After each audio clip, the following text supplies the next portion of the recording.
please. I watched this, okay, really quickly. I watched Virgin Queen about 3 times. Great. 2 times was on the bus. Okay? Great. I was on a New York City bus, Yeah. and I just started laughing hysterically to the point where everybody around me started to lean over and look to see what I was watching. So I turned on the captions. so everyone for the could next enjoy. 40 Yes. minutes, we're watching So your generous. film. Wow. Yeah, I've got an Asian man on my left. I got this black lady on my right, and we're laughing hysterically It's for everyone. at it. Wow. I love when films touch on more than one theme at a time, but we're not going to talk about that yet. We're first going to Lead talk us. about the camera work.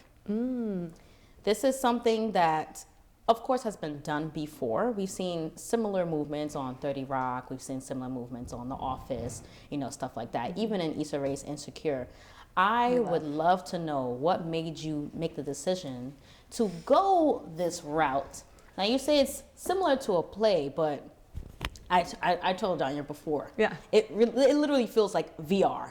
Yeah, it feels like you're in it. Feels like I'm immersed right in the story. Totally. And I want you to talk about how that was shooting it for you too. Well, there was definitely some push and pull because I had this vision that it was going to be oneers and it was going to feel like a play where we never cut, we never stop. But on a low budget production where it's a lot of people's first time working, For sure. we weren't really able to do that every single time. So it was we did it a lot. We did. We did a lot. That was the goal, for it to feel like the camera's panning around and so much is going on and just sort of a big farce with just a lot going on where it doesn't feel. Do you know what I'm saying? Absolutely. I think we definitely wanted most of it to be and feel handheld. Yes, So Micah, exactly. our DP, Yeah. the camera was She on her was shoulder the entire incredible. time. Yes. So even the times where we're like, oh, we want to shoot this as a oneer or the whole scene, we knew we had to cut just for coverage and knowing if we didn't like a take, then we're, out of luck if that's the only one or 2 to choose from in post. So to kind of balance that, we did a lot of handheld. It was very that interactive feel when you're watching, you are a student, you're in the hallway, you're seeing what's happening, you're following along with the action. This is a groundbreaking show. I didn't know, I thought it was a film. It is a show. But this is groundbreaking because now we're talking about specific individual themes. We talk about prom. Prom was very serious for me. I was prom queen. You were prom queen. I was prom queen. I did the whole campaign thing. You're our inspiration. You're our inspiration for the show. So I just wanted to know, actually, I really was inspired by the fact that you made the prom person theme a big part of this, because I'm sure there's kids out there that are just like, dude, does it have to be king or queen?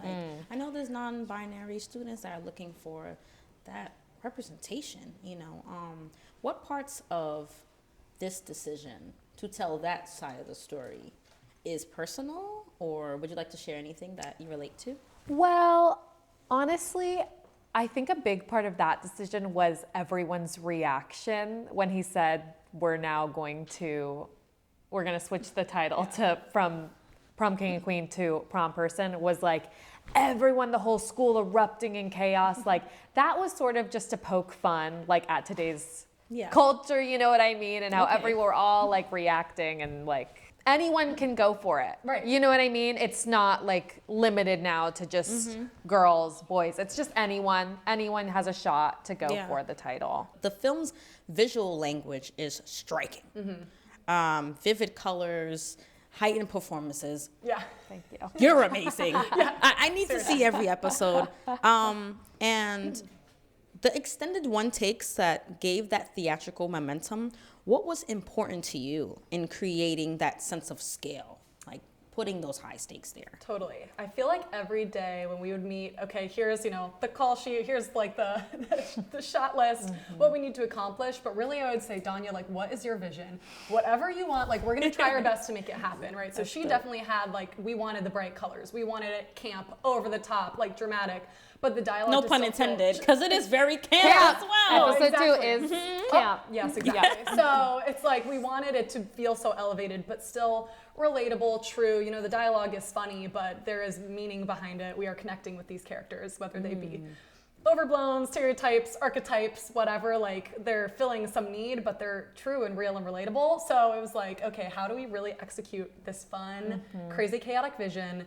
And then of course I was like, logistically, how do we do it? So Sophie was the logistic queen. Like I feel like I would just spout like keywords, like big and camp and drama and color and sparkles. And Sophie's like, okay, literally that means we need like this lighting and this chair and this camera movement. Like she knew how to actually execute.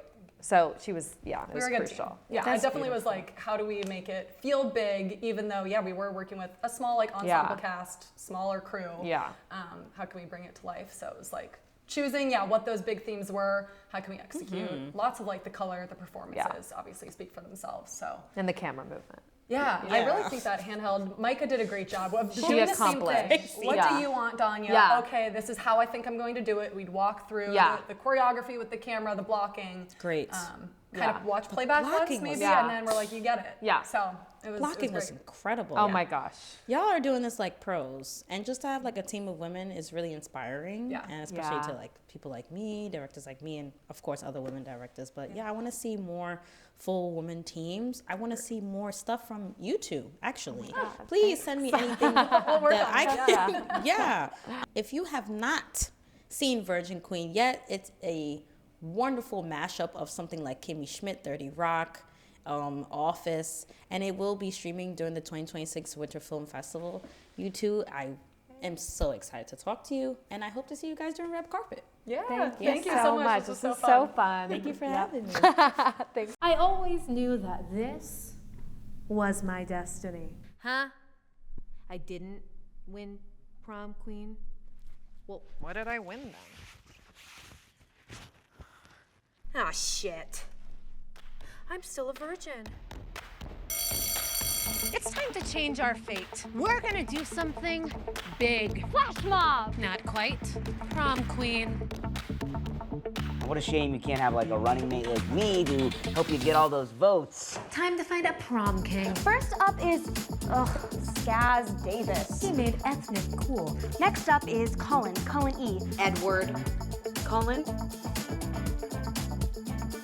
Oh my God, you need to get laid. Wait. People aren't actually having sex, are they? I would really love a chance to pop your cherry. God, live theater gives me such a rush. I've got a feeling. Do.